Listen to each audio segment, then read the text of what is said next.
రావాలని చెప్పి 3 ఏళ్ళు తిప్పలవాడానండి నేను 3 years. ఎందుకంటే స్కై లైన్ రావాలని మట్టి నోటి మాట అంటే రాదు, దానికి కూడా ఎక్కువ కావాలి.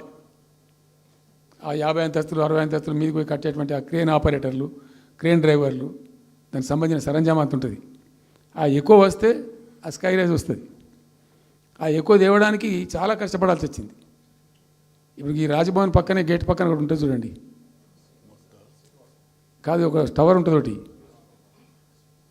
నేను అప్పుడు నేను పోతుంటే ఈ పునాది తీసిండు, మంచి స్పాట్ ఇది, వాటర్ ఫ్రంట్ ఉంటుంది హుసేన్ సాగర్. అతను చెప్పుండే మనం స్కై లైన్లో భాగంగా ఇద్దాము, 50 అంతస్తులకు ఇద్దామని చెప్పి ఆగమంటే ఆయన ఎవరో రాజుగారు ఆగలే, ఆయన గతకే కట్టుకున్నాడు పాపం.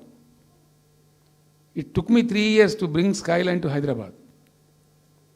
మేము ఒక పద్ధతికి పోయినాం, సిస్టమ్ చేసినాం, ఓపికతోని చాలా సిన్సియర్గా మంచి పద్ధతితోని వాళ్ళతో డిస్కస్ చేసుకుంటూ మాట్లాడుకుంటూ ఒక క్రమ పద్ధతిలో పోయినాం. గట్టుంటుంది పద్ధతి. కానీ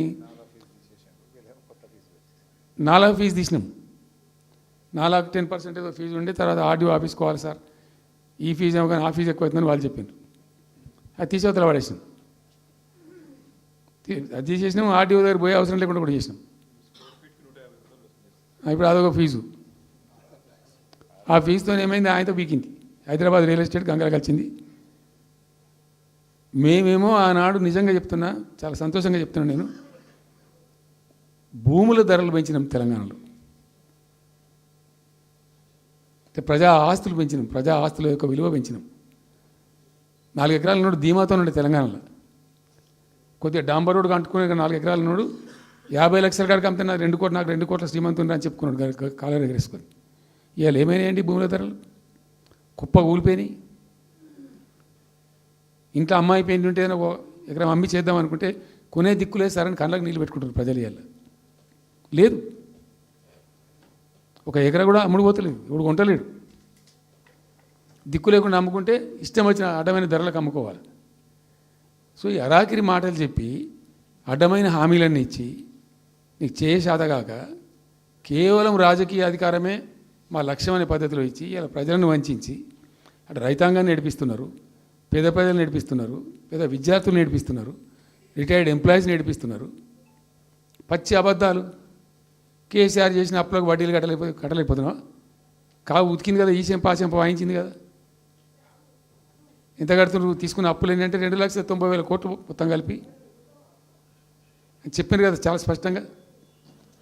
సో ఇట్లా ఇవన్నీ వాస్తవాలు ఒక పక్కకుంటే అన్ని అబద్ధాలు చెప్పుకుంటూ ఇష్టం వచ్చినట్టు మాట్లాడుకుంటూ ఇక నన్ను ఇచ్చడానికైతే వాళ్ళ నోరు మొక్కాలిగా.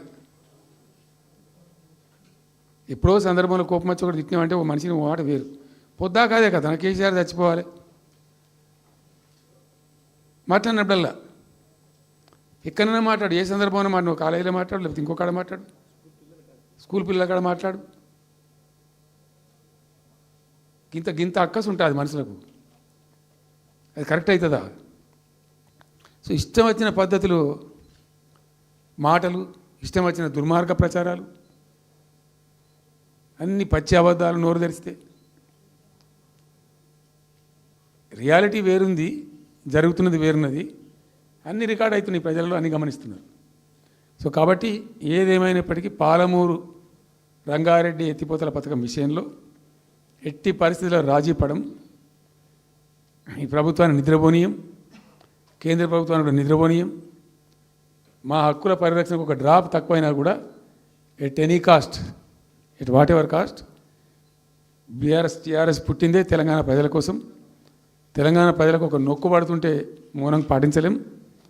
మీరు ఏం ఊరుకో ఏం చేసుకో. నాకు ఇన్ఫర్మేషన్ వచ్చింది, మీటింగ్ జరుగుతుంటే మరి 4 గంటలకు అయిపోవాలి లెక్క ప్రకారం. It was extended. 5 గంటలకే ఉత్తమ్ కుమార్ రెడ్డి ప్రెస్ మీట్ పెట్టిండు. మీకు కూడా వచ్చి ఉంటుంది ఇన్విటేషన్. ఎందుకు కేసీఆర్ కాగానే మనం ఇంకొక వరుస మళ్ళీ మురగాలి చిట్ చాటు, అది కూడా ఎందుకు మొరగడానికి? ఆ మొరుగుడుకు వాల్యూ ఉంటుంది. So thank you so much. ఈరోజు నేను ఏమంటున్నాను, మీతో ఒక request, Rahul don't be hasty. ఇవాళ I'm only restrict my self to Palamuru ఎత్తిపోతల పథకం. అది డైల్యూట్ అవుతాయి కాబట్టి ఇలా చెప్పాను. నేను ఉంటున్నా, మీకు అందుబాటులో ఉంటుందిగా. I'm on the field now. కాబట్టి మీకు please here me. You have to excuse me today. దానికే నేను రిస్ట్రిక్ట్ అవుతాను. ఇలా ఎనీ